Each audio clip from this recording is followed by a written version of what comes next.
We started off the show this week going with the Young Bucks and TH2.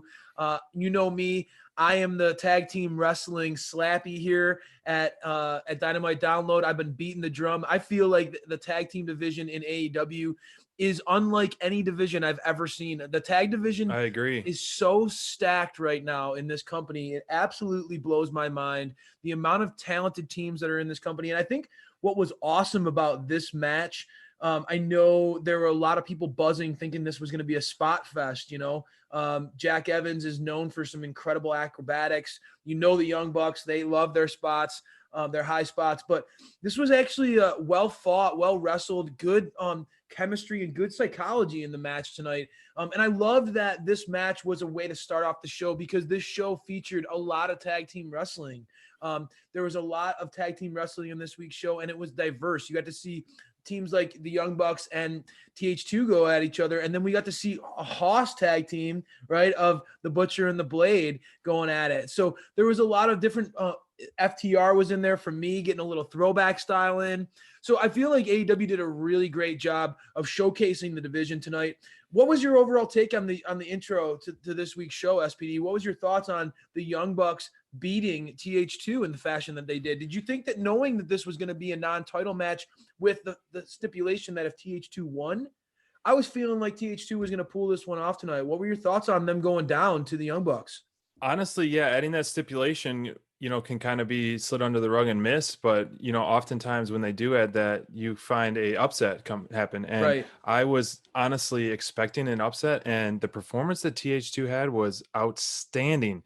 This is the best I've seen them in ring in a Dude. long time, or if ever, in AEW. Honestly, they Yeah. were doing some fantastic stuff. This was a perfect match to start the show, and I was tweeting it out during the show that this match, I mean, these two teams, I would love to see a best of 7 series, because this was a hot match, and two hot teams that were really showing some amazing stuff. The teamwork for both teams, just right off the bat. I mean, they were just doing so many different maneuvers together, and so in sync. Both teams were so in sync this whole time during the match, and it was really impressive to watch. Yes, there were some high spots, there were some awesome Oh, moves, yeah, of but course. it That's was what they're just known for, nonstop. though. It was nonstop. You have some, you're a big FTR fan. Oh, We'll you talk know about it. that match later. And then some other tags, they just slow the pace down. They slow and grind it. This was literally 100 miles an hour from the start, because they started attacking each other before the bell rang. And you talked about missing the entrance of TH2, which of course we love. But Yeah, I what love the was color it? scheme those guys have, and the Oh way yeah. that Angelico's dance. I mean, I just love everything about their way that those guys are. Yeah. I feel like now that they're getting an opportunity to lean into the heel tendencies of the group, and again, that's led by dirtbag Jack Evans, who I think is killing it Yeah. again, showing why he's a vet, why he's been around, why he's, that dude has been through ups and downs, man. You go watch Lucha Underground, some of his stuff back there. He's very proud of his Lucha Libre background. No, man, I thought that this match was awesome in that sense. I also found that it was really interesting too that Jack Evans and Helico, their whole thing has been that they've been really kind of passed over by these new teams that are showing up, right? These new flash in the pan type of teams that are showing up. And then the Acclaimed was so involved in this match, a team that's really unknown to the mainstream audience. For Certainly sure. doesn't have the history and backstory that TH2 has. Again, adding another layer of that animosity and that chip on the shoulder that Jack Evans and Helico can have, right? That's what I love about what AEW is doing, is that their heels are their anger or their motivations make sense, right? They come from a place that we can connect with. If you're a fan of Jack Evans and Helico, and I don't know how you can't be after the more you see them, right? Right. It's fun to get behind them, knowing that, what, they might be going a little, Jack Evans seems a little off his rocker right now. They might be going a little crazy. He might be getting a little irritated, looking into things a little too much, but you can see where those things are coming from, getting thrown into the Acclaimed like that this week. It really kind of cost TH2 the match. Jack Evans was not really the same after he took that bump into the crowd. Right. I felt like that was awesome. And then SPD, we talked about it. There's the grinded out pace that FTR has. I love that old school. We're going to get into that later. I can't get into tag team wrestling without saying FTR for some reason. But getting mad at the Young Bucks for having like a high spot offense is like getting mad at the Golden State Warriors for shooting a bunch of threes, right? It's what they do best. Why are they not gonna do high acrobatic chain wrestling, high spot, fun wrestling? That's what they do. That's how they've made their name, and that's how they're New York Times bestsellers. This team has paved a way and paved the path for themselves by leaning into who they are. And you can't get mad at them for having that style. And that's one of the things I love about AEW. If you look at them in a bubble, sure, you could say they don't give you what I want. They don't give me what I want. I don't like this type of wrestling.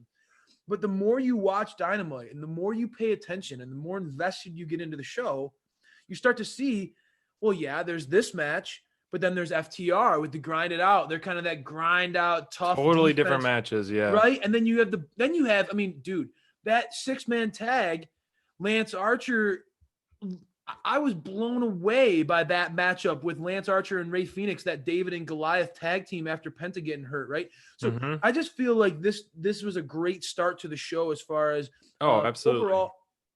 Overall, I just felt like the tag team division, again, I know there's a lot of buzz about Kenny Omega right now, and Darby Allin is involved with a storyline with Sting. So there's tons of buzz around the other divisions in AEW, but week in, week out, the tag division is the backbone of AEW. That Crayfish has been beating the drum. I agree. That's been the case. I mean, have you seen the Young Bucks put on a bad match in AEW? I honestly can't say I have. And even some teams that may be questionable to showcase on Dynamite, they can make them look good and themselves look good at the meantime. I mean, the top rope maneuvers we saw tonight, the flips, the competitiveness, the nonstop action. I mean, this match was, what I loved about this overall segment was, yes, we missed the entrance, but we got a nice promo package. It really kind of made the match feel more meaningful. You're big on the promo packages. I know. I mean, if you need those to help really get you invested emotionally in the match, and there was no commercial break on this, so there couldn't have been, because the momentum in this, the pedal was never lifted off the gas. No. And that's what I loved about this match completely. And for that reason, I mean, it is definitely an elite for me. I tweeted it out. This was by far, I was excited watching this match nonstop. I was happy for it, and it made me want more. And I kept going back and forth. I'm like, TH2 is going to win. TH2 is going to win. Oh, wait, now Young Bucks. No, wait, now the Acclaimed are going to come in. And then now there's SCU. I thought the Acclaimed things are going on. Too. Yep. And what was amazing about this whole show was it featured so many talent. So much talent was featured on this Dynamite. And it makes you excited because there's so many different storylines and so many different bubbles where you can be following and excited about. And that's just, it's mind blowing. And it's in 2 hours. Yeah. And SPD, like that's what's incredible. This is one of the things that I was inspired to tweet out about this tonight was just, and I know we're talking social media, right? Whatever. But I was inspired to tweet out about how I love how AEW leaves the breadcrumbs after every match or segment leading into next week's show, leading into another match or another feud down the road. Every single segment. That's how they get all they do in this 2 hours, right? Is because they're constantly building off of it. And if you're invested as a fan, you're just like, you want to see what's going to happen next. You constantly know where it's going to go. And this was another example, right? We got to see the Acclaimed were involved in this match. They got kind of thrown a package of Jack Evans in their laps, and understandably they were pissed off about it. So now they're going to want to come at the Young Bucks, and I think we're going to want to see that, right? So I love thanks. Yeah, this is what I threw out there, and I just feel like this is one of those examples, man. I just feel AEW really does a great job at that. I was surprised to see TH2 lose. I did think that they were going to win it, especially with the stipulation that they had. But hey, man, like all that does is add more, like we talk about, character motivation. It's just going to give Jack Evans a little bit more things to be paranoid about. He's going to talk, he's going to give Angelico a little bit more reason to train harder. So I like it a lot. And I think that it's going to build towards some exciting things down the road. I think that the Young Bucks are, and you and I have talked about this a lot, I think that they're underappreciated right now. I think it's really easy to overlook what they're doing. But if we step in and really look at what AEW is producing content-wise, they're the tag team champions, and they're giving opportunities to a lot of young teams and putting on, as you said, SPD, putting on matches, good, consistent matches every single week with teams of all sorts of experience levels. More often than not, the young teams that aren't getting the chances in other promotions are getting the opportunity on AEW Dynamite because of this crew, right? Yeah, so the Young Bucks, I listened to them on Talk is Jericho, another podcast you should check out.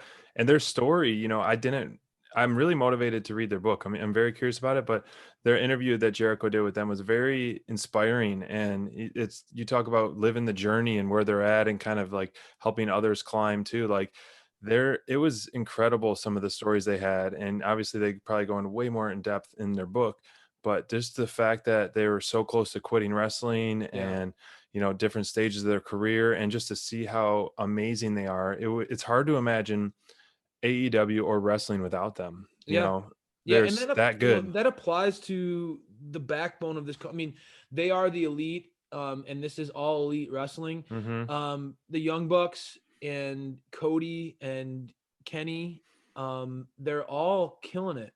And, you know, I think that sometimes we as fans, and maybe they as a company, have shied away at times of, you know, embracing the elite in AEW because they don't want to come off as, you know, booking themselves over, you know, and all those things. But we're invested in this company because of them.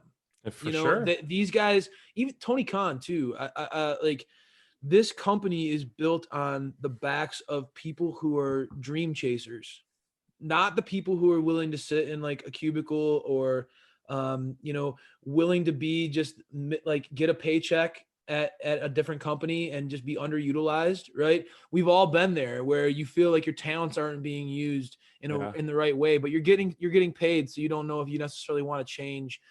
These guys at all points in their lives have all had that, you know, and Tony Khan gets a lot of criticism because he's born into money, but in the big picture, he's put himself out there and invested in a product that people could have laughed at. Think about you as a wrestling fan, how many times you've been laughed at for being a wrestling fan. Yeah. Now think about trying to invest millions of dollars in that, right? So I think that there's something to be said for a bunch of people who are willing to bet on themselves and take a little bit of a risk. And I think that the Young Bucks having a nice run with the titles will be really a good thing for them. I'm really excited to see all elite wrestling embrace the elite going into 2021.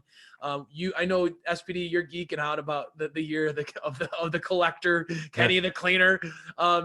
And to me, I'm an FTR fanboy, but I loved seeing the Young Bucks win tonight. This gets an elite from me. Anytime tag team wrestling in AEW gets on, I'm gonna be biased towards it. I love it.